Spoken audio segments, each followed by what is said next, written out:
Hello and welcome to my YouTube channel. मैं हूं निधि पांडे और आज की वीडियो आपको प्रोवाइड करी जा रही है एनडीवाई क्लासेस के थ्रू। ये है गणित प्रकाश की बुक एनसीईआरटी ग्रेड 6। गणित प्रकाश की हमने जो सीरीज स्टार्ट करी है जिसका पार्ट 1 मैं आपको करा चुकी हूं already. So we do next today 1.5 pattern in shapes. Pattern in shapes it means कि शेप्स में भी बहुत पैटर्न होते हैं। फॉर एग्जाम्पल अगर ट्राइंगुलर एक शेप है तो triangular shape it means here is 3 dots. 3 dot से एक ट्राइंगुलर शेप बना है। नेक्स्ट अगर हमने 4 डॉट बना दी यानी कि एक डॉट इंक्रीज कर दिया देन वी गेट स्क्वायर। सो इसी तरीके से हमें शेप्स के आगे के पैटर्न मिलते हैं जो कि हम आगे पढ़ेंगे। इसमें क्या है, ये जिस तरीके से टेबल नंबर 3 दी गई है इसमें आपको बहुत सारे पैटर्न देखने को मिले हैं। तो इसी पैटर्न से रिलेटेड यहाँ पर आपको फिगर इट आउट से क्वेश्चन भी पूछे गए हैं। तो यहाँ पर जैसे आपको ये शेप्स दिए गए हैं तो ये पॉलीगॉन शेप्स होते हैं। पॉलीगॉन शेप्स मतलब जो कोई क्लोज्ड फिगर होता है उसे हम पॉलीगॉन शेप्स कहते हैं। फॉर एग्जाम्पल अगर मैंने इस तरीके से कोई एक शेप बनाया तो that is also called a polygon shape, but ये एक रेगुलर पॉलीगॉन नहीं होगा बिकॉज रेगुलर पॉलीगॉन वो पॉलीगॉन होते हैं जिनके साइड्स और एंगल्स सेम होते हैं, यानी कि जो इनके साइड होंगे और जो इनके एंगल्स होंगे दोनों साइड्स के बीच के वो भी क्या होंगे, सेम होंगे। तो that is called regular polygon. But ये कोई एक रेगुलर पॉलीगॉन नहीं होगा क्योंकि इनके साइड और इनके एंगल्स सेम नहीं है। तो रेगुलर और इरेगुलर पॉलीगॉन्स आपको समझ में आना चाहिए कि पॉलीगॉन क्या होता है, एक क्लोज्ड फिगर होता है। रेगुलर पॉलीगॉन क्या होती है, जिनमें साइड्स एंड एंगल सेम होते हैं। बट इरेगुलर पॉलीगॉन क्या होता है, जिसमें साइड और एंगल सेम नहीं होते। बट वो एक क्लोज फिगर तो होता है, एक पॉलीगॉन होता है, बट उनके साइड और एंगल सेम नहीं होते हैं। सेम यहाँ पर जैसे एक ट्राइंगल है, ट्राइंगुलर एक क्लोज फिगर है और इसके साइड और जो ये एंगल्स है वो क्या है, सेम है। तो आगे हम अगर आपको इस टेबल से ही रिलेटेड यहाँ पे क्वेश्चन है तो आपको इस टेबल की इंफॉर्मेशन मैं आपको पूरी इसमें देती हूँ क्योंकि इस क्वेश्चन के थ्रू, क्योंकि आपके इसके थ्रू यहाँ पे जो क्वेश्चन है वो इसी टेबल से रिलेटेड है। आपका ये टेबल भी आपको समझ में आ जाएगी और ये क्वेश्चन भी आपके हो जाएंगे।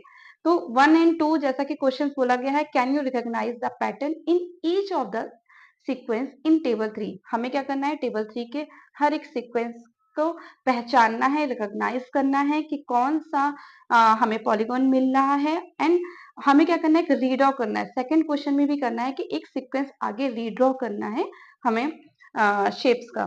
तो फर्स्ट हम स्टार्ट करते हैं। ये क्या है बच्चों, एक ट्रायंगुलर शेप है। ट्रायंगुलर शेप कैसे बनता है, 3 डॉट से मिलकर बनता है और इसकी 3 लाइंस होती हैं। Next one is square shape होता है जिसे हम कोऑर्डिनेटर शेप बोलते हैं, कोऑर्डिनेटर बोलते हैं, जो कि 4 डॉट से मिलकर और 4 साइड इसकी होती है। नेक्स्ट इज पेंटागन जिसमें 5 डॉट होते हैं और 5 साइड होती हैं। नेक्स्ट इज हेक्सागन जिसके 5 डॉट होते 6 डॉट होते हैं एंड 6 साइड भी होती हैं।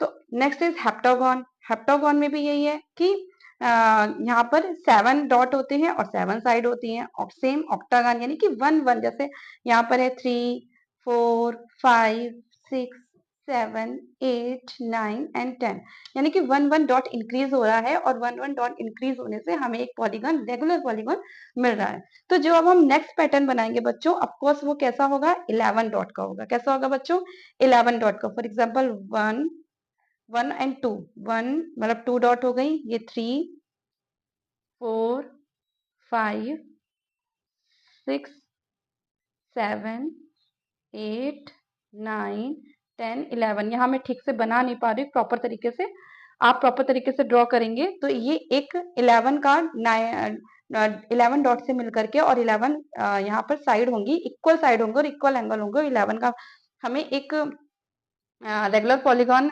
मिलेगा और जिसका नाम होता है बच्चों हेंडेकागॉन। हेंडेकागॉन हेंडेकागॉन। और यहाँ पर एक हमें नेक्स्ट लेवल मतलब नेक्स्ट हमें एक शेप मिल गया। फिर यहाँ पर अगर हम बात करते हैं तो ये होता है कंप्लीट ग्राफ। कंप्लीट ग्राफ मतलब जैसे आप यहाँ पर देख सकते हैं K2 K3 K4 K5 K6, यानी कि K2 यानी कि यहाँ पे टू डॉट्स हैं। कितने डॉट्स हैं, 2 डॉट्स।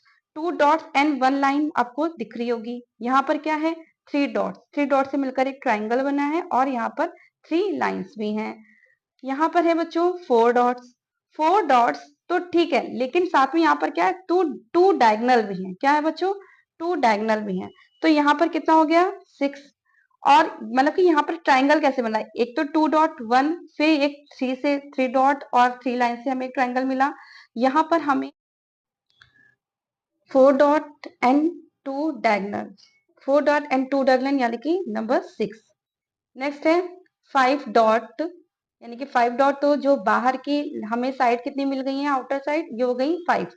नेक्स्ट हम डायगोनल देखते हैं तो 6 7 8 9 10, यानी कि अब हमें कौन सा नंबर मिला, 10 नंबर।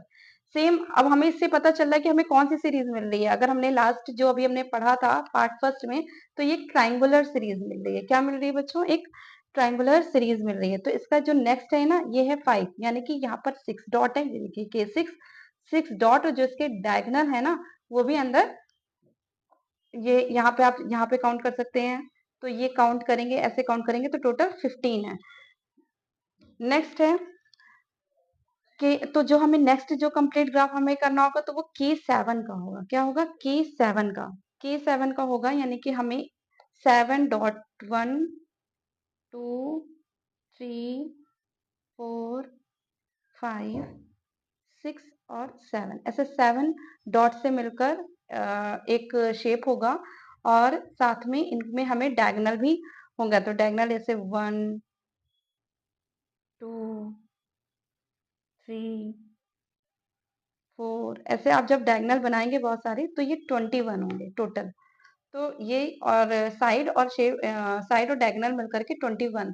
तो हम ये जो हमें मिल रहा है, जो हमें कंप्लीट जो हमें शेप मिल रहा है, जो हमें सीरीज मिल रही है वो मिल रही है हमें ट्राइंगुलर की एक सीरीज मिल रही है, जिसमें गैप कैसा है यहाँ पर, जैसे ये 2 डॉट है ना, तो यहाँ पर वन लाइन मिल रही है। तो जो हमें सीरीज मिल रही है बच्चों वो कैसी मिल रही है, 2 3 4 और 5, यानी कि जो हमें डिफरेंस मिल रहा है 2, यहाँ पर 3 का, यहाँ पे 4 का और यहाँ पे 5 का डिफरेंस मिल रहा है।